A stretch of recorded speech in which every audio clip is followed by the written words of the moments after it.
Good morning friends, నేను మీ సాయి మలేష్ని మాట్లాడుతున్నాను. ముందుగా మా ఛానల్ సబ్స్క్రైబ్ చేసి లైక్ చేసి షేర్ చేయండి. అదేవిధంగా ఈరోజు వార్తల్లోని ముఖ్యాంశాలు తెలుసుకుందాం. ఆంధ్రజ్యోతి దినపత్రిక. హైకోర్టు న్యాయమూర్తి గిరిజా ప్రియదర్శిని మృతి, కొంతకాలంగా అనారోగ్యం, చికిత్స పొందుతూ కన్నుమూత. చీఫ్ జస్టిస్ సుజయ్ పాల్ సహా పలువురి నివాళి. జస్టిస్ గిరిజా స్వస్థలం ఏపీలోని విశాఖపట్నం. 10 ఏళ్లకు పైగా న్యాయవాదిగా సేవలు. 2008లో జిల్లా జడ్జి, 2022లో రాష్ట్ర హైకోర్టు న్యాయమూర్తిగా నియామకం. విధంగా హైకోర్టు న్యాయమూర్తి గిరిజా ప్రియదర్శిని మృతి. ఈ విధంగా గత కొంతకాలంగా అనారోగ్య సమస్యలతో బాధపడుతున్న సందర్భంగా ఈ విధంగా గచ్చిబౌలిలోని ఏఏజీ ఆసుపత్రిలో చికిత్స పొందుతూ ఈ విధంగా మృతి చెందినట్టుగా చూడవచ్చు. ఈమె జిల్లా న్యాయమూర్తిగా జడ్జిగా పనిచేసింది ఈ విధంగా 2020లో. ఆ తర్వాత 2008లో జిల్లా జడ్జిగా పనిచేస్తూ ఈ విధంగా 2022లో హైకోర్టు జడ్జిగా పనిచేసినట్టు చూడవచ్చు. ఈ విధంగా ఇక్కడ ఉన్నత న్యాయస్థానంగా పనిచేసింది, ఈమె జడ్జిగా పనిచేసింది. ఈ విధంగా ఇక్కడ అనారోగ్య సమస్యల ద్వారా మరణించినట్టుగా చూడవచ్చు. ఈమె విశాఖపట్నం వాసిగా కూడా మనం చూడవచ్చు. ఏపీలోని విశాఖపట్నం ఈమె జస్టిస్ గిరిజా స్వస్థలం. త్రివిధ దళాలతో ప్రధాని సమావేశాలు, త్రిముఖ దాడులకు సిద్ధం, బ్లూ ప్రింట్ రెడీ, వారంలో కార్యాచరణ, నిర్దిష్ట చర్యలు, కొట్టేది గట్టిగానే. పాక్పై భారీ దాడికి సంకేతాలు, వేగంగా పరిణామాలు, ప్రపంచానికి తెలిసేలా దాడి, అరేబియా సముద్రంలో నేవీ సర్వసన్నద్ధం, ఎల్ఓసి సమీపంలో యుద్ధ విమానాలు, సరిహద్దు వెంబడి ఎయిర్ డిఫెన్స్, పెద్ద ఎత్తున ఆర్మీ కదలికలు కూడా, రష్యా నుంచి ఇగ్లా-ఎస్ క్షిపణుల కొనుగోళ్లు, పంజాబ్లో 2 పాక్ గూఢాచారుల అరెస్టు, సరిహద్దుల్లో 8 చోట్ల పాక్ కవ్వింపు, బాగ్లీహార్ డ్యాం నుంచి నీటి నిలిపివేత, పాకిస్తాన్లో మొదలైన యుద్ధ భయం. యుద్ధం మొదలైతే బ్రిటన్కు పారిపోతామన్న ఆ దేశ ఎంపీ అఫ్జల్ ఖాన్, 4 రోజులకే ఖాళీ కానున్న పాక్ శతఘ్ని గుండ్లు, ఉక్రెయిన్కు విక్రయాల వల్లే పాక్ గొప్పలన్నీ తప్పులే, PL-15 క్షిపణులపై ఆర్భాట ప్రచారం, వాటి వాస్తవ రేంజ్ 120 కిలోమీటర్లే కానీ 300 కిలోమీటర్లు అంటూ డంబాలు. విధంగా ఇక్కడ త్రివిధ దళాలతోటి ఈ విధంగా పాకిస్తాన్పై యుద్ధానికి సిద్ధమవుతున్నట్టుగా చూడొచ్చు భారత్. దానికి సంబంధించి ఇక్కడ ప్రధాని మోడీ విధంగా వివిధ దళాధిపతులతోటి విధంగా సైనికాధిపతులతోటి సమావేశం ఏర్పాటు చేసి పాక్పై ఏ విధంగా యుద్ధానికి సిద్ధమవ్వాలి, ఏ విధంగా అటాక్ చేయాలి పాకిస్తాన్ను అన్నట్టుగా సిద్ధమవుతున్నట్టుగా చూడొచ్చు భారత్. ఈ విధంగా మరో జలపాతం ఏదైతే ఇండియా నుంచి మరొక నీటి కాలువను బంద్ చేసినట్టుగా చూడవచ్చు. సింధు జలాలను పూర్తిగా బంద్ చేసిన నిర్ణయం తీసుకున్నప్పటికీ మరొక విధంగా వాళ్లకు ఇండియా నుంచి వెళ్తున్నాయి ఆ నీటిని కూడా పూర్తిగా బంద్ చేసినట్టుగా ఆపేసినట్టుగా చూడవచ్చు. ఈ విధంగా దీని ద్వారా పాకిస్తాన్కు ఇంకా మరింత గడ్డుకాలం ఏర్పడినట్టుగా చూడవచ్చు. ఈ విధంగా పాకిస్తాన్ యుద్ధ భయంతో వణికిపోతున్నట్టుగా చూడవచ్చు. ఈ విధంగా వాళ్ళు ఏదైతే పాక్ కవ్వింతపు చర్యలు చేస్తుందో యుద్ధం మేము కూడా సిద్ధం అనేది అవన్నీ వాళ్ళు ఈ బెదిరియడానికి చూపిస్తున్న సంకేతాలే. వాళ్ళ దగ్గర మన సంబంధించిన అణుబాంబులు కూడా లేవు అంత అన్నట్టుగా చూపిస్తారు. ఈ విధంగా ఇజ్రాయెల్ యుద్ధం సమయంలో ఇవన్నీ ఉక్రెయిన్కు విక్రయాల వల్లే ఇవన్నీ తగ్గిపోయినాయి. ఆయుధాలు కూడా వాళ్ళ దగ్గర 4 రోజులకే ఖాళీ కానున్న పాక్ శతఘ్ని గుండ్లు అన్నట్టుగా కావచ్చు వాళ్ళకు ఉక్రెయిన్కి సరఫరా చేసిరంటే అప్పుడు యుద్ధం సమయంలో. ఈ విధంగా పాకిస్తాన్ మనల్ని ఎదుర్కొనే పరిస్థితి లేదు. ఈ విధంగా పాకిస్తాన్పై యుద్ధం వల్ల పాకిస్తాన్ పూర్వస్థితి స్థాయిలో నష్టపోయే అవకాశం ఉంది అన్నట్టుగా, పాకిస్తాన్పై తీవ్రంగా విరుచుకుపడే అవకాశం ఉంది అన్నట్టుగా చూడవచ్చు. ఈ విధంగా యుద్ధ వాతావరణం సంభవించే వారం రోజుల్లో యుద్ధం సంభవించే అవకాశం ఉన్నట్టుగా చూడవచ్చు వార్తను బట్టి. సీమాంతర ఉగ్రవాదాన్ని ప్రోత్సహిస్తూ ఉగ్రవాదుల స్వర్గధామంగా మారిన దాయాది దేశం పాకిస్తాన్పై భారత్ భారీ దాడికి సిద్ధమైందా? ప్రపంచ దేశాలకు తమ చర్య కనిపించేలా పెద్ద దెబ్బ కొట్టనుందా? బాలాకోట్ తరహా ప్రతీకారం అయితే ఇప్పటికే జరిగి ఉండేదా? అలా కాకుండా నష్టాన్ని ప్రపంచానికి కనిపించేలా భారత ప్రభుత్వం సిద్ధమైందా? త్రివిధ దళాలతో త్రిముఖ వ్యూహంతో పాక్ నడ్డి విరచనుందా? వేగంగా మారుతున్న పరిణామాలు ఈ ప్రశ్నలకు అవుననే సమాధానం చెబుతున్నాయి. ఆదివారం తాజాగా నియంత్రణ రేఖ ఎల్ఓసి వెంబడి 8 చోట్ల పాక్ సైన్యం కవ్వింపు చర్యలకు పాల్పడగా భారత్ ధీటుగా బదిలిచ్చింది. సరిహద్దులో భారత్ భారీ సైన్యాన్ని, ఎయిర్ డిఫెన్స్ వ్యవస్థలను మోహరించింది. ఆర్మీ కదలికల సమాచారాన్ని శత్రు దేశానికి పంపుతున్న 2 గూఢాచారులను పంజాబ్లో అరెస్టు చేసింది. అరేబియా సముద్రంలో యుద్ధ విమాన వాహక నౌకను మోహరించడంతో పాటు పాకిస్తాన్ తీరానికి 85 నాటికల్ మైళ్ళ దూరంలో గుజరాత్ తీర ప్రాంతంలో నౌకాదళ విన్యాసాలను నిర్వహిస్తుంది.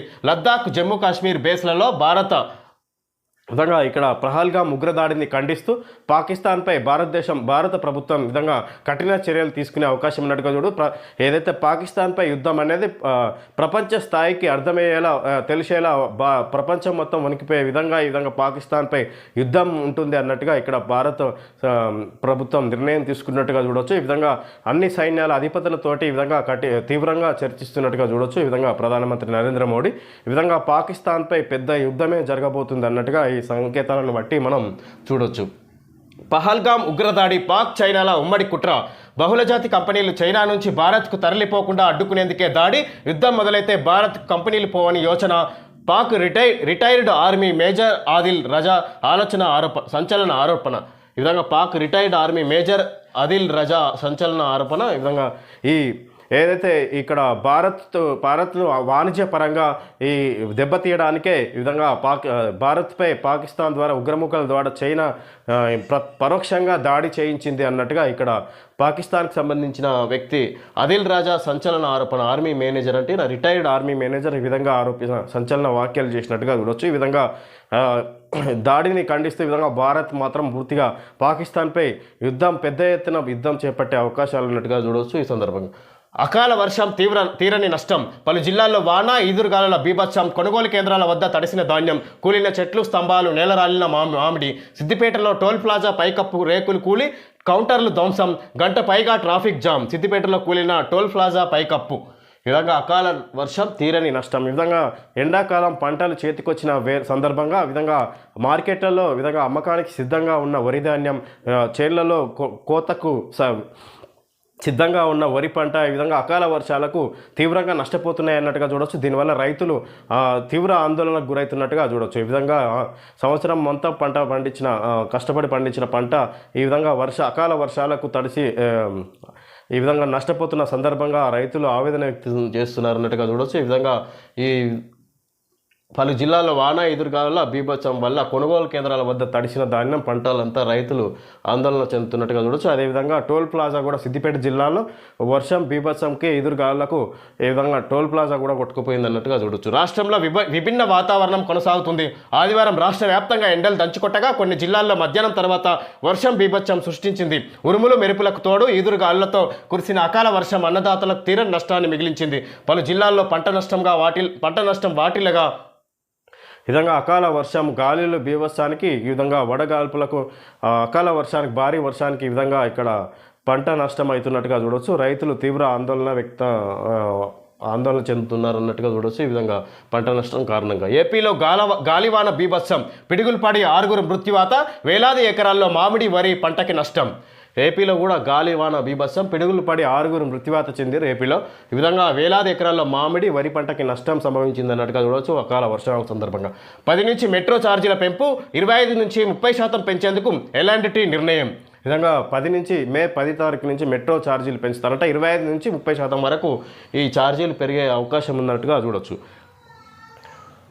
నీట్ రాసేందుకు వెళ్తే హైదరాబాద్లో ఓ నీట్ పరీక్ష కేంద్రం వద్ద విద్యార్థులు ఘాటుగా విద్యార్థుల్ని బెంబేలెత్తించిన ఫిజిక్స్ ప్రశ్నలు. 45 ప్రశ్నలకు గాను 25 రాస్తే గొప్పే. మిగతా సబ్జెక్టుల్లోనూ కష్టమైన ప్రశ్నలే. 450 స్కోర్ వస్తే జనరల్ కేటగిరీలో సీటు. గడియారాలు లేక సమయం తెలియక ఇబ్బంది పడ్డ విద్యార్థులు. 95% హాజరు. జూన్ 14న ఫలితాలు. నెలాఖరులోగా ఈ విధంగా నీట్ పరీక్ష నిర్వహించారు. ఈ విధంగా దేశవ్యాప్తంగా ఇది ఎంబీబీఎస్ ఎంట్రన్స్ పరీక్ష రాసిన విద్యార్థులు నీట్ పరీక్షకు ఫిజిక్స్లో కఠినమైన ప్రశ్నలు ఇచ్చినారు. వాటికి 40 ప్రశ్నలకు 25 మార్కులు వస్తే గొప్ప అన్నట్టుగా 45 ప్రశ్నలకు గాను 25 మార్కులకే ప్రశ్నలు సమాధానాలు రాస్తే గొప్పే అన్నట్టుగా అంత కఠినంగా ఇచ్చారు. ఈ విధంగా ఈ క్వాలిఫై అయ్యే విధానం కూడా చాలా కష్టం. ఇందులో ఈ పరీక్ష రాసిన విద్యార్థులు చాలామంది ఆందోళన చెందుతున్నారు అన్నట్టుగా చూడవచ్చు. అంత కఠినంగా ప్రశ్నలు అడిగినట్టుగా చూడవచ్చు నీటు ప్రశ్నపత్రంలో. ఈ విధంగా జూన్ 14న ఫలితాలు. ఈ విధంగా మే నెలాఖరులోగా వస్తారంట. భౌతిక శాస్త్రంలో 16 ప్రశ్నలు బెంబేలెత్తించాయి. రసాయన శాస్త్రంలో 15 ప్రశ్నలు బెదరగొట్టాయి. బోటనీలో 14, జువాలజీలో 6 ప్రశ్నలు చాలా కష్టంగా వచ్చాయి. ఒక్క మాటలో చెప్పాలంటే వైద్య విద్యలో ప్రవేశాల నిమిత్తం ఆదివారం దేశవ్యాప్తంగా నిర్వహించిన జాతీయ అర్హత పరీక్ష నీట్ యూజీ 2025 ప్రశ్నపత్రం ఘాటుగా అత్యంత కఠినంగా ఉంది. రాష్ట్రంలో 190 పరీక్షా కేంద్రాల్లో జరిగిన నీట్ పరీక్షకు 95% మంది విద్యార్థులు హాజరైనట్లు ప్రభుత్వ వర్గాలు వెల్లడించాయి. పరీక్షా కేంద్రాల లోపలికి అనుమతించే సమయంలో అభ్యర్థులకు అభ్యర్థులను సిబ్బంది క్షుణ్ణంగా తనిఖీలు చేశారు.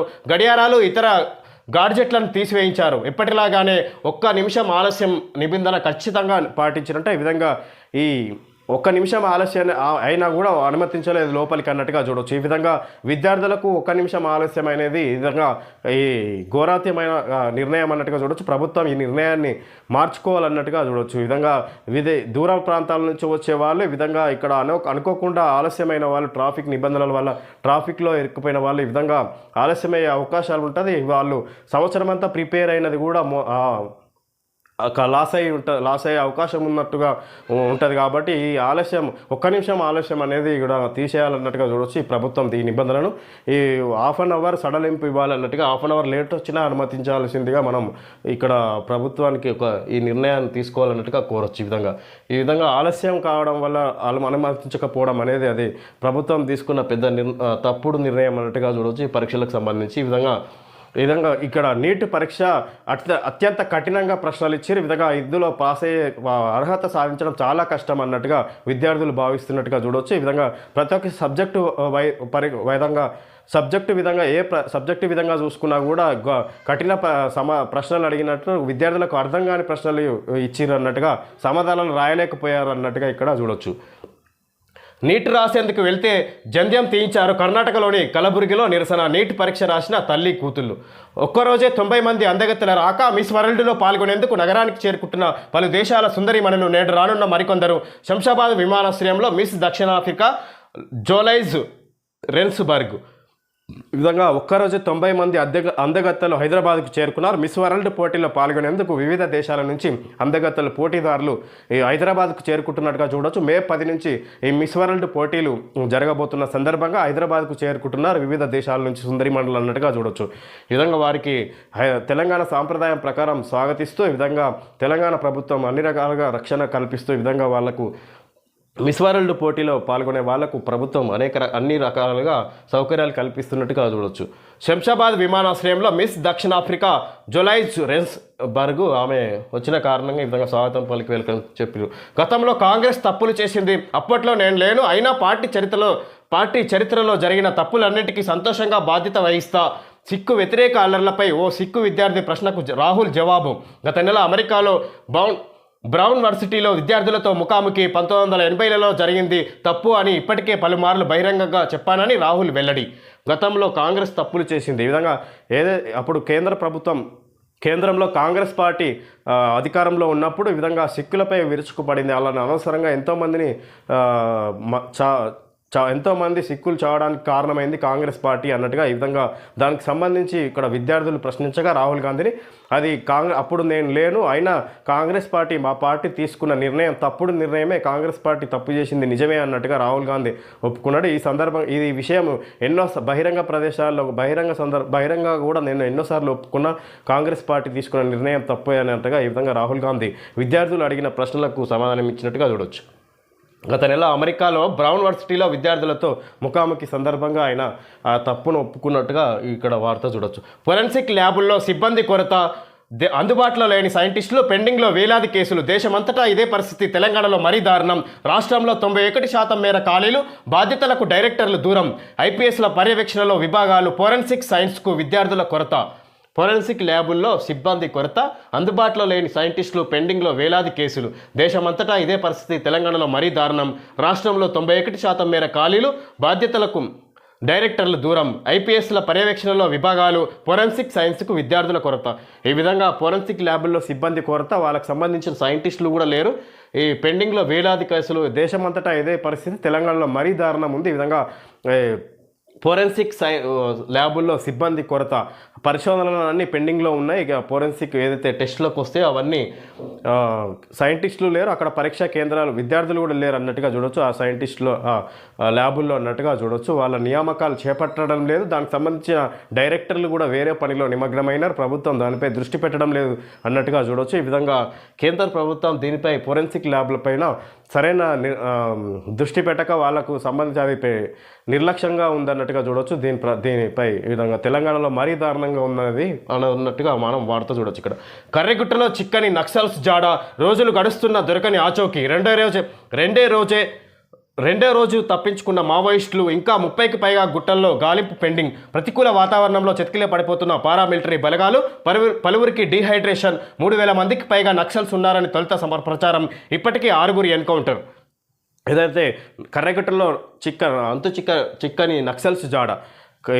కర్రెగుట్టలో 3000కు పైగా నక్సల్స్ ఉన్నారు, నివాసం ఉంటున్నారనే వార్తతోటి ఈ విధంగా కేంద్ర ప్రభుత్వం అక్కడ భద్రతా బలగాలతోటి ఇక్కడ కూంబింగ్ నిర్వహిస్తుంది. కానీ వేల మంది ఇక్కడ సైన్యంతో ఈ విధంగా కూంబింగ్ నిర్వహిస్తుంది ప్రభుత్వం. అయినా కూడా అక్కడ ఇప్పటికీ 6 మావోయిస్టులను మాత్రమే చంపింది.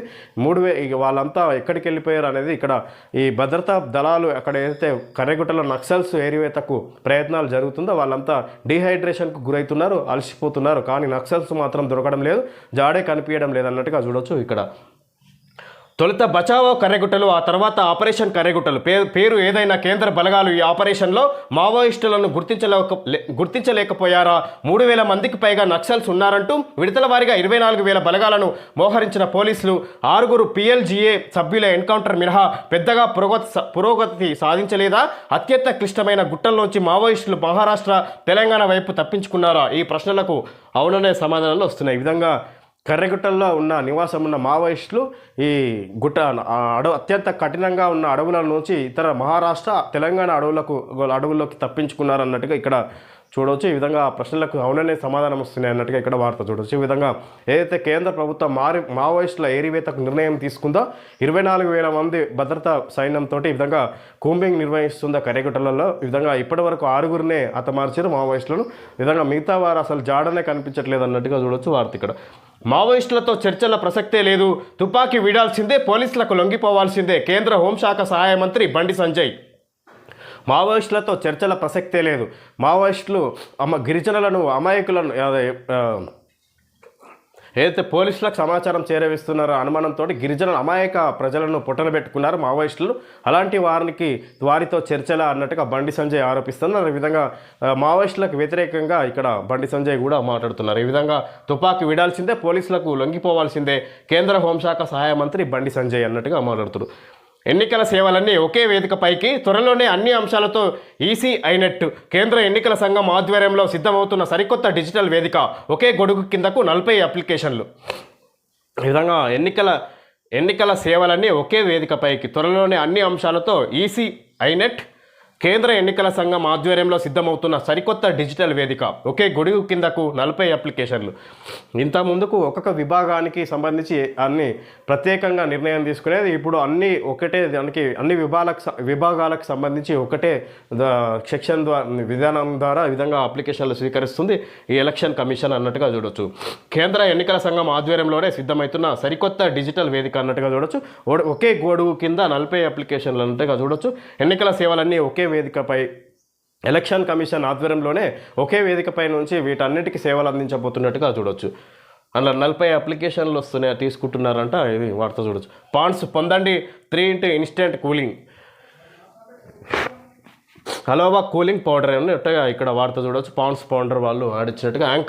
యాంకర్ కూలింగ్ ఫ్రెష్ జెల్ టూత్ పేస్ట్తో చల్లచల్లని తాజాదనంతో నిండిన శ్వాస. Anchor cooling fresh Colgate paste. ఈ విధంగా యాంకర్ పేస్ట్ యాడ్ ఇచ్చినారు కొత్తగా.